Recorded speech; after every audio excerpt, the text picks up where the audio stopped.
এই যে রিয়া, এইটা হলো আমাদের গরিবের বাড়ি। এইখানে গরমকালেও গরম লাগে, শীতকালেও গরম লাগে। আর সবথেকে মজার ব্যাপার হলো তুমি দিনের বেলাও গান শুনবা, রাতে ঘুমাই গেলেও গান শুনবা। কে গান শোনায়? কেন মশাই? চাচি আসসালামু আলাইকুম। ওয়ালাইকুম আসসালাম। রিয়া মামনি, তুমি আসছো আমাদের বাসায়? এসো, ঘরের মধ্যে এসো। না চাচি, আজকে আর ঘরে যাব না। কেন ঘরে যাবে না কেন? সেদিন তো তোমারে আমি ঝালমুড়ি খাওয়াইতেই পারলাম না। আসো ঘরের ভিতরে বসো, আমি তোমাকে ঝালমুড়ি বানাই দিব, আর তুমি সারা দিন ধইরা মন ভইরা ঝালমুড়ি খাইবা। না না চাচা, আজকে আর ঝালমুড়ি খাবো না। আপনাদের বাড়িটা একটু দেখার ইচ্ছা ছিল, তাই দেখতে আসছি। আচ্ছা, আপনাদের রান্নাঘর বাথরুম কোন দিকে? রান্নাঘর? ওই তো, ওইটা আমাদের রান্নাঘর। আমাদের গ্যাস নাই, আমরা মাটির চুলায় রান্না বান্না করি। আর বাথরুম ওই যে, ওইটা হইতেছে বাথরুম। এখন তো দেখতেছো কেউ নাই, কিন্তু সকালবেলা যদি দেখো অন্তত পক্ষে 50 জন লাইন দিয়ে থাকবে, সিরিয়াল ধরে বাথরুম করে। চাচি, গোসল কই করেন? ওই তো একই জায়গায়। মনে করো কেউ যদি একবার বাথরুমে ঢোকে, 2টা কাজ একসাথে সেরে তারপর বাথরুম থেকে বের হয়। রিয়া, আমি জানি এসব শুনে তোমার খারাপ লাগতেছে, কিন্তু মা যেটা বলতেছে সব সত্যি। আমরা গরিব তো, সিরিয়াল ধরে আমাকে জীবনটা কাটাই দেওয়া লাগতেছে। আমি তো আমার জীবনটা মাঝে মধ্যে রিক্সার মধ্যে কাটাই দিই, যেখানে রাত সেখানে রাত। জানো মা, আমরা এত গরিব, শেষ কবে যে চিকেন মানে মুরগি খাইছি সেটা মনেও পড়ে না। আর আমি কবে যে একটা নতুন শাড়ি কিনছি সেটা আমি ভুলে গেছি।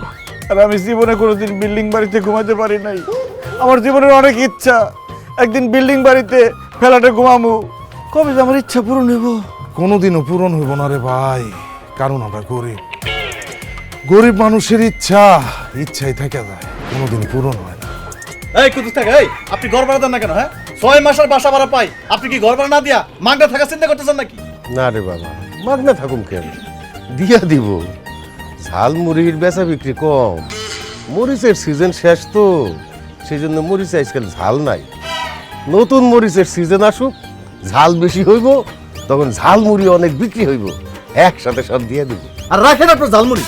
এত গরিব কেন আপনারা? হ্যাঁ বলেন তো, 3500 টাকা ঘর ভাড়া সেটাই দিতে পারতেছেন না, 6 মাসের ভাড়া আটকে দিচ্ছেন।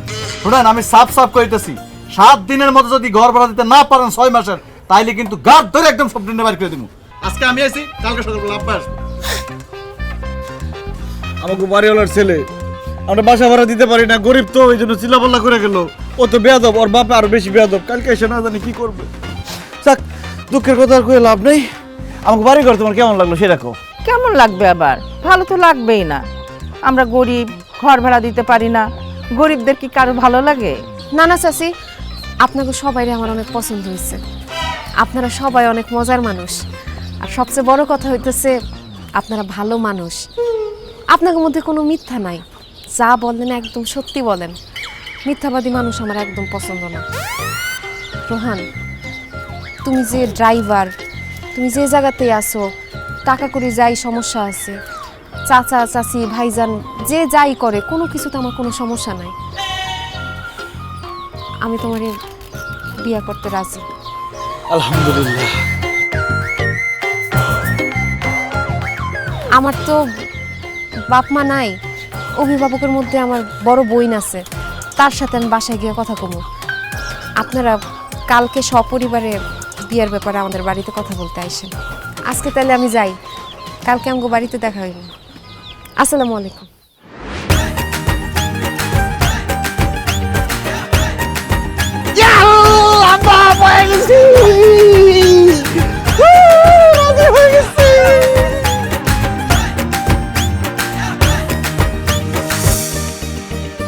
আপনাদের আসতে কোনো সমস্যা হয় নাই তো?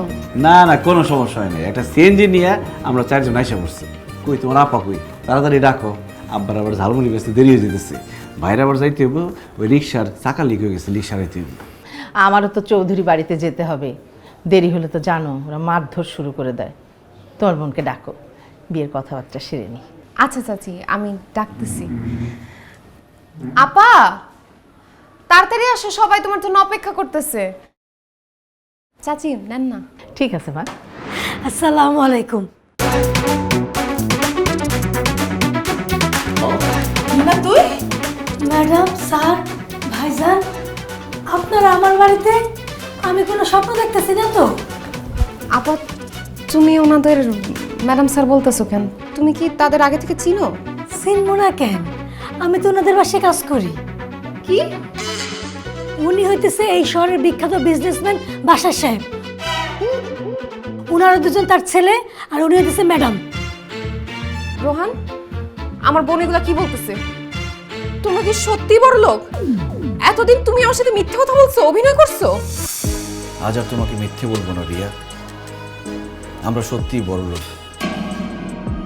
এতদিন তোমার সাথে অভিনয় করেছি গরিব হওয়ার, কিন্তু একটা কথা বিশ্বাস করো, আমি এতদিন যা করেছি সব তোমাকে পাওয়ার জন্য করেছি। আমি সত্যিই তোমাকে অনেক ভালোবাসি রিয়া। খবরদার, ওই মুখে তুমি আমার ভালোবাসার কথা উচ্চারণ করবা না। মিথ্যাবাদী, প্রতারক, ভণ্ড, আমার ফিলিংস নিয়ে তুমি খেলা করো। বের হয়ে যাও প্লিজ, বাসা থেকে বের হয়ে যাও। যাচ্ছি মা, যাচ্ছি। তার আগে একটা কথা জানার খুব ইচ্ছা হয়। মানুষ তো চায় তার টাকা পয়সা হোক, সে ধনী হোক, ধন দৌলত হোক। তুমি তো এসব কিছুই চাও না দেখি। বড় লোক ধনীদের তুমি ঘৃণা করো। তোর পেছনে কারণটা কি যদি বলতে? কারণ আমার বাবা অনেক বড় লোক ছিল, টাকা পয়সার কোনো অভাব ছিল না। আমার বাবা মা একজন আরেকজনের ভালোবেসে বিয়ে করছিল। আমার মা তো তার জীবনের চাইতে আমার বাবাকে বেশি ভালোবাসত, কিন্তু আমার বাবা কখনো তাকে ভালোবাসে নাই। সে শুধু ভালোবাসতো তার টাকাকে। সে আমার মাকে, আমাদেরকে ঠিকমতো সময় দিত না, বাসায় আসতো না, আর যদি আসতো অনেক রাত করে বাসায় আসতো, আমাদের কোনো খোঁজ খবর নিত না। একদিন বাবা হঠাৎ অন্য একজনকে বিয়ে করে আমাদের সবাইকে ছেড়ে চলে যায়। এই কষ্ট আমার মা নিতে পারে নাই। সে কিছুদিন পরে স্ট্রোক করে আমাদের চোখের সামনে মরে গেছে। এরপর থেকে বড় লোকদের প্রতি আমার মনের মধ্যে একটা ভয় ঢুকে যায়, কারণ বড় লোকদের মধ্যে কোনো মন নাই, ভালোবাসা নাই, ফিলিংস নাই। তারা কোনো মানুষকে ভালোবাসতে পারে না। তারা শুধু ভালোবাসে তাদের টাকাকে। তাদের কাছে টাকাই সব। জন্য আমি সিদ্ধান্ত নিয়েছি, আমি যদি জীবনে কখনো বিয়ে করে, আমি বড় লোক কাউকে বিয়ে করব না। তোমার মনের কষ্টটা আমি বুঝতে পারছি, আমারও খারাপ লাগছে শুনে। তবে কি জানো মা, পৃথিবীর সব মানুষ কিন্তু এক না।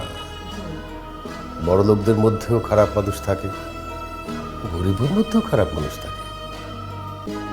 রোহান কিন্তু সত্যিই তোমাকে অনেক ভালোবাসে। আমি গ্যারান্টি দিয়ে বলতে পারি, রোহান যদি তোমাকে বিয়ে করে তুমি খুব সুখে থাকবে। একদিনের জন্য রোহান তোমাকে কষ্ট দেবে না। হ্যাঁ মা, আমার ভিতরে কিছুটা অহংকার আছে, কিন্তু আমার ছেলের মধ্যে না কোনো রকম কোনো অহংকার নেই। ও সত্যি তোমাকে ভালোবাসি।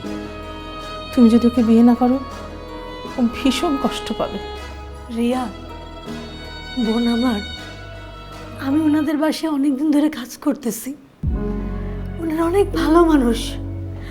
আমাদের বাবার মধ্যে অহংকার ছিল, কিন্তু ওনাদের কারোর মধ্যে কোনো অহংকার নাই। রোহান ভাই তোকে অনেক ভালোবাসে, সে খুব ভালো একজন মানুষ। তুই তাকে বিয়ে কর, তুই সুখী হবি, তুই সুন্দর করে তোর জীবনটা সাজাতে পারবি। আমি তোর বোন হয়ে বলতেছি, তুই রোহান ভাইয়ের বিয়ে কর। থাক আপা, আপনি আর রিয়াকে জোর করবেন না। আমি রিয়াকে ভালোবাসি ঠিকই, কিন্তু ওর ইচ্ছার বিরুদ্ধে ওকে জোর করে বিয়ে করতে চাই না। বাবা, মা, ভাইয়া, চলো। রোহান, বিয়ের দিন তারিখ ঠিক করতে এসেছো, না করে চলে যাবে?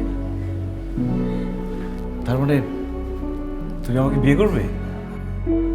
আলহামদুলিল্লাহ, বাবা মা আমি রিয়াকে পেয়ে গেছি। বিয়ের দিন তারিখ ঠিক করো। আলহামদুলিল্লাহ। বৃহস্পতিবারে গায়ে হলুদ, শুক্রবারে বিয়া।